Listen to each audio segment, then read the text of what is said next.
Greetings, I'm Saberlord Oboshoes and I'm here because I love Steven Universe. However, I honestly don't think there's anything I can really say that hasn't been said a million times over. The animation is great, the music is great, the characters are amazing, and the writing, well, the writing is pretty hit or miss. There's an overall story arc and the show is best when it focuses on that. But then there are plenty of filler episodes which are just forgettable at best. Not to mention all the questions left unanswered by the world of this show. Why have none of the gem temples been turned into tourist attractions? How can the gems live on Earth for millennia and know so little about human culture? Why didn't the hospital staff inform the media about these things? Why is Onion even allowed to exist? And then there's the latest Steven bomb, which was rather disappointing. Why is Connie being so selfish? Why is Lapis being so selfish? And seriously, who wanted to see Kevin again? But instead of complaining about my problems with the show, I'll instead talk about one of my favorite episodes, Gem Harvest. This originally aired as a Thanksgiving special last year, and I was going to review it for this year's Thanksgiving, but school got in the way, so I decided to make it for Christmas instead. This works nicely, as the message applies to both holidays. Our story begins with Steven visiting Peridot and Lapis Lazuli at their countryside barn, where they found a new hobby in agriculture. Hello, Corn. Maybe she can't hear me in there. I made you in my image, you will do as I say! Wait, that's not how vegetables work. It's not? Well then, what's the point of corn? Come on, Lapis. Let's go disassemble the tractor. All they wanted to do was make a living vegetable. Wait, I know how to do that.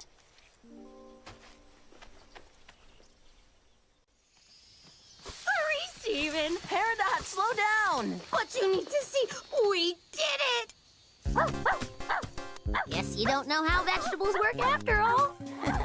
Yeah, you guys sure showed me. Just to recap, we've had two female characters living together, disappointed that they can't create a sentient life form, so an underage boy does what they can't by bonding sticky liquid from his body to one of their seeds. Good night, everybody. Anyways, the real plot begins when a propeller plane lands outside the barn and out comes a grumpy old man. Hobos broke into the barn! You're hippies! I heard about you on AM radio. What are you doing coming in here socializing this fine American barn? We just wanted to know what you want. What I want? I want you hippies out of my barn! The other gems bring in Greg, who identifies the angry man as his long-lost cousin Andy. Now there are two vital features to Andy's character. The first is that family is very important to him. We see this as he happily welcomes Steven as a new member of his family, and really seems to enjoy bonding with him. It's also why he's frustrated at Greg for letting complete strangers live in his parents' barn, as well as dropping the family surname. You space walnut, you didn't even keep the family name, but you're going around giving family property out like candy on some kind of candy giving out holiday? Andy's second key trait is that he's a proud traditionalist and social conservative, and has no qualms about preaching his views.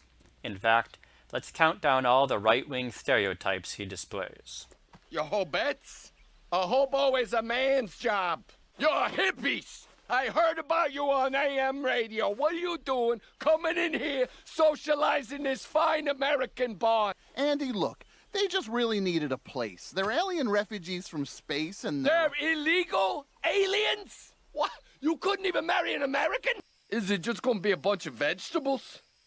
Should have figured. You're a bunch of vegetarians. See, that's the problem with people like you. You think everything just belongs to you, because nothing belongs to anybody, and you take it, and everything's cool. And it ain't cool. What do you mean you weren't technically married? Seriously, this guy's a concealed carry permit away from being Milo Yiannopoulos. It works. You know, I guess it's good these plain parts are getting some use. I mean, maybe recycling isn't so bad. I'd also like to note that the gems seem to be rather insensitive about Andy's concern over his childhood memories being butchered. I guess everyone's a bit of a jerk. So now let's discuss Andy's purpose. The makers of Steven Universe have an unashamed progressive mindset, which is shared by its young target audience. They watched this just in time for Thanksgiving of 2016, right after a major presidential election and in the midst of the worst political division that America has seen in decades. So when the time comes for family get-together, they may have to deal with an unapologetically vocal right-wing relative. With many viewers looking to this show for moral guidance, the makers decided to give some advice on how to deal with this loved one. To make this a Thanksgiving special, Andy mentions an annual tradition of the family getting together to have a big meal and catch up. Steven proposes that they have their own feast to help Andy accept the gems as part of his family. The gems, still not knowing anything about human culture, decide to turn the feast into a combined birthday, wedding, and funeral. Okay, I give up. It's too much. All right, where am I sitting? The stand-in Thanksgiving meal starts off well enough, as Andy seems to have happily accepted the gems and all their bizarreness. But Andy's joy fades as he realizes that he can't contribute to the table conversation. He finally lets the gems have the barn before leaving on his plane in frustration. With a little help from Lapis, Steven catches up with Andy and finds out exactly what's wrong with him. Why'd you leave? I'm the only one who didn't. It was your goofball father who was the first one to hightail it out of here. Then after him, it was Aunt Deb. She and her partner got the RV. No reason to stick around with that thing. Grandpa moved to the Keys. Too old to make the drive anymore. I was the only one who tried to keep everything how it used to be. I knew what it meant to really be a family. And look what that got me, huh? Nothing! But Steven isn't one to give up on family, and his persistence leads Andy to an epiphany. It doesn't feel fair. Everything got so different. I want everybody to stay the same, but they just didn't. Jeez, what am I even doing? I got an airplane. I could have been visiting everybody everywhere they went. I could have known about you. I guess I could have just changed too, you know? It's not too late. We're here, if you want us to be. So then Andy and Steven fly back to the barn and everyone has a happy ending. So what is the guidance the creators have to offer in dealing with that pesky relative? Mainly, look past any differences and focus instead on what keeps you together as a family. With the country still bitterly divided over the results of our last presidential election, that is a very important message to give. And while most of us are still decent people, there are still far too many of us who demonize anyone outside of our political camp. This applies across the political spectrum and outside politics too. And it's also sadly true that some people, even in your own family, will just keep being narrow-minded no matter what.